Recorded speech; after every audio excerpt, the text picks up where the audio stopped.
Hey kittens, this is your girl Redavyn or whatever.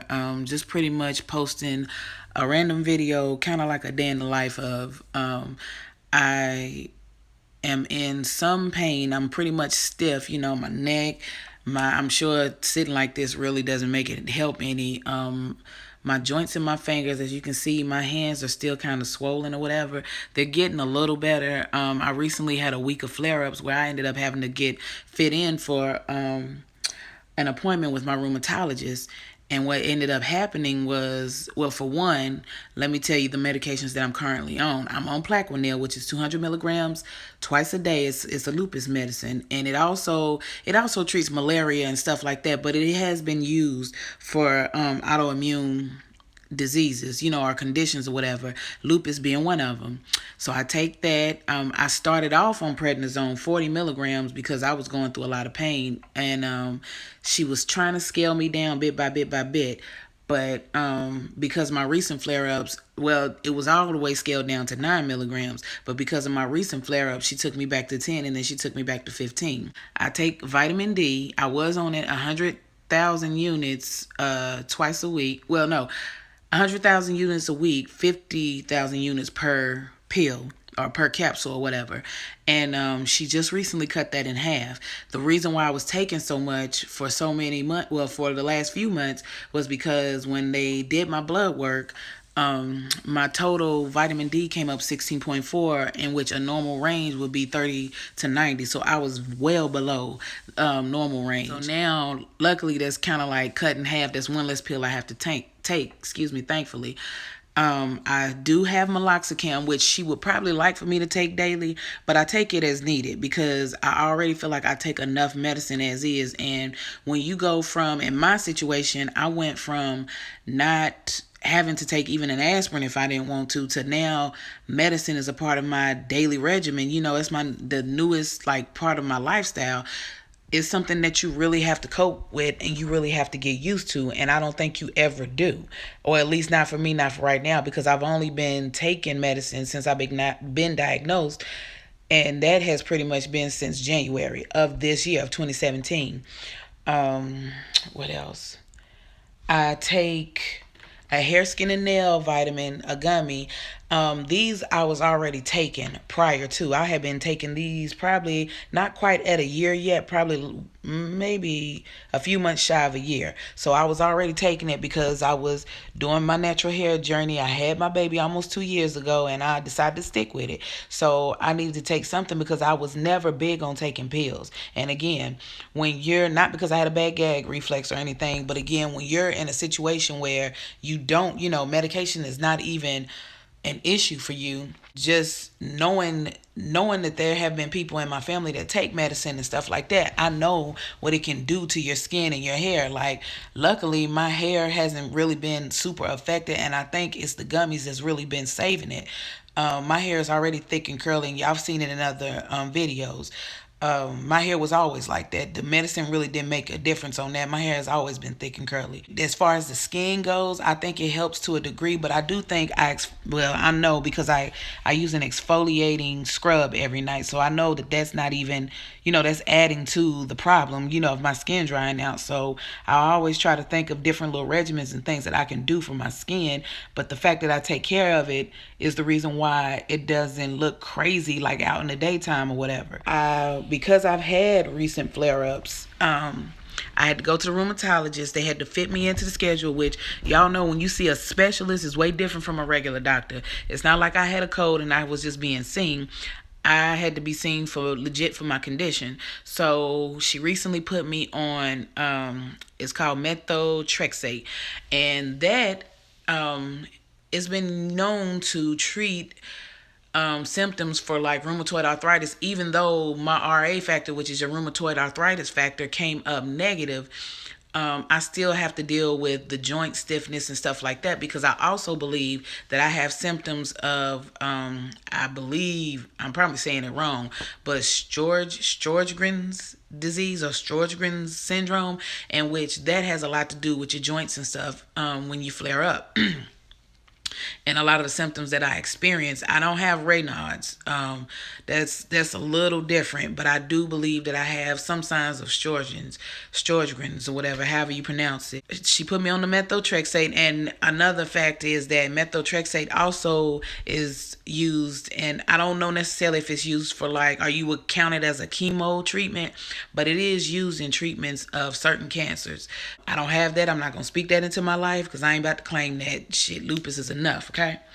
On top of folic acid, I now have to take that because when you take methotrexate, because it can be such a toxic medicine, and you're not just taking one pill. I'm taking a series of, it's a 5-pill dosage. So for me anyways, I've heard that people take more because I have a sister in Ohio who's a pharmacy tech, and she told me she's known people that's taking as many as 8 in one dose. But for me, 5 is enough, and luckily they're little bitty pills, they're little orange pills. I also have to take the folic acid because when you take the methotrexate, it depletes your body. So you have to have something that kind of replenishes all of that, and that's the point of the folic acid. Of course, she's asked me, had I thought about having any more kids. I mean, first of all, I just had a baby almost 2 years ago, and then I already gave myself the cutoff of 35, which I am 35 now. My birthday is next month, to be exact, on the 22nd. So having kids past 35 was never an option for me, and had I known that I was sick beforehand, I probably wouldn't have had my daughter, only because I would have been too scared. Even though there are success rates for lupus patients of having babies, and healthy babies at that, I just feel like that's not a fair life for a baby, because automatically if I'm going through that and I'm already, pregnancy already takes your body through enough. But to be on medications on top of a prenatal vitamin, which, those things are like big horse pills, and I didn't really take them all the way through either one of my pregnancies or whatever, and my kids still came out fine. They just naturally crazy.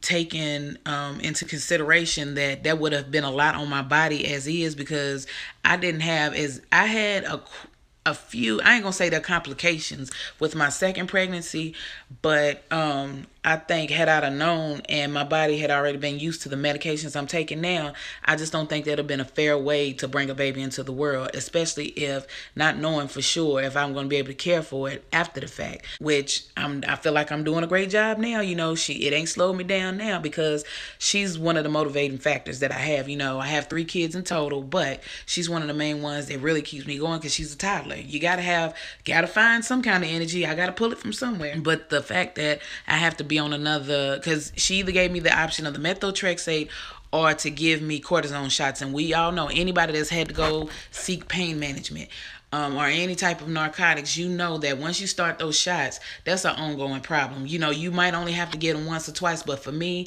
somebody who doesn't really care for shots and needles like that, even though I know you see my nose ring and my tongue ring, trust and believe, I don't fancy just going getting random shots. I didn't even do the depot shot. You understand what I'm saying? I did the Mirena. So that lets you know how bad I was with pills, all kinds of stuff. You hear people say all the time that they have pain, maybe because they work a strenuous job, something that maybe they've been working the same type of job for years, and it's just a build. Like my husband had been working warehouse jobs for the last 10, 12 years of his life, even though we only been together for half of that. He ended up with a benign cyst kind of like on his lower back. Thank God it was benign, but it was just the fact that at least he can take Motrin, and be all right for the rest of the night. But at the end of the day, that just shows you that's wear and tear on your body, and that's a lot that a person can go through, and eventually stuff will just catch up to you, because none of us are going to be young forever. Like how they say the age that you turn will be the youngest you'll ever be again in your life, and the oldest, well, not the oldest, but the youngest, so I even got him into the habit of taking a men's once a day, however you say it, vitamin, and he takes the gummies and he does them twice a week. I mean, not twice a week, twice a day.